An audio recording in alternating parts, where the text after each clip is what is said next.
So for 40 years, Community Northern Beaches has been here to help. It's such a critical organisation because many people associate Manly and the Northern Beaches with wealth and advantage as opposed to disadvantage. But it doesn't matter what part of Australia you go to, there are always people that fall through the cracks, that need our support, and that's certainly a group that Community Northern Beaches is committed to and has been over a long period of time. People of all races, religions, genders and sexual orientations are welcome here, regardless of their past. It just provides that really nice hub as well for people who want some company to come in and have a chat. It's a good place for people to meet here and tell their stories and hear other people's stories.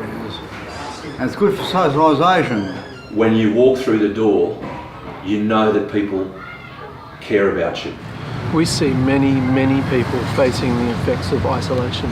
Once they've been here, they feel so connected because they know if they walk in that door that we are going to greet them with a smile for a start and welcome them into a place they know well. Child and family worker, and my task is essentially to implement the Targeted Early Intervention Program, and that entails assisting people to build resilience, internal resources that will allow them to cope with what life throws at us.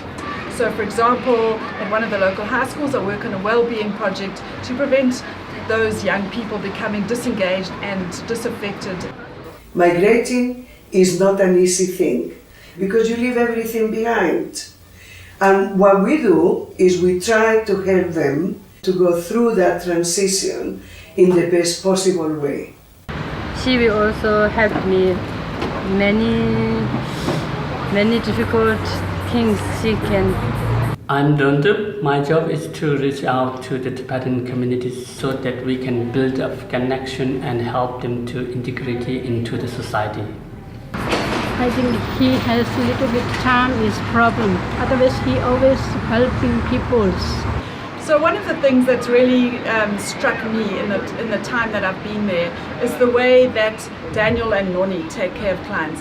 In particular, Noni will be sitting with a woman who's been through terrible domestic violence and who's deeply troubled, and she cares so much about them and she puts so much into supporting and helping her. That woman goes away feeling loved and cared for. The first thing I think we offer is belief. We believe someone when they tell us they're in an abusive relationship. We help them navigate the minefield it is to perhaps get an AVO. I was recommended through one of the local shops here, and I came and saw Noni, and she helped me. I was leaving a violent relationship and she helped me get accommodation and everything I needed. We can help them navigate all the practical things. We can offer support for the emotional things, and we can do referrals for financial, legal and all the other things that they need to deal with when you're leaving. I think you get frozen in the surrealness of it all and frozen in the disbelief that this is happening to you, because domestic violence doesn't happen to you. It happens to someone who lives on the next street, someone on the news. It's a very, very scary and confronting thing to try and apply for an order against the person you're supposedly in a loving relationship with. After their trauma. And similarly with Daniel, he'll be standing outside in the sun, chatting to the clients in this caring, deeply connected and egalitarian way that makes that person feel like a whole human being again. I feel enormously moved when I see how much they and others care about people in a way that's quite remarkable and unusual in the world today. The more I spend time with clients, the more I realise that homelessness is not as simple as not having a home. All the workers here, big heart, they love to help all the people just struggling in their life. There is always a profound reason behind why someone is experiencing homelessness, which is why everyone needs to be shown a high level of care and understanding and validation of their story. This means respecting someone's story before they've even told it. Most people experiencing homelessness have a complex history of trauma, such as relationship breakdown, abuse, child loss, bereavement, physical and mental health issues.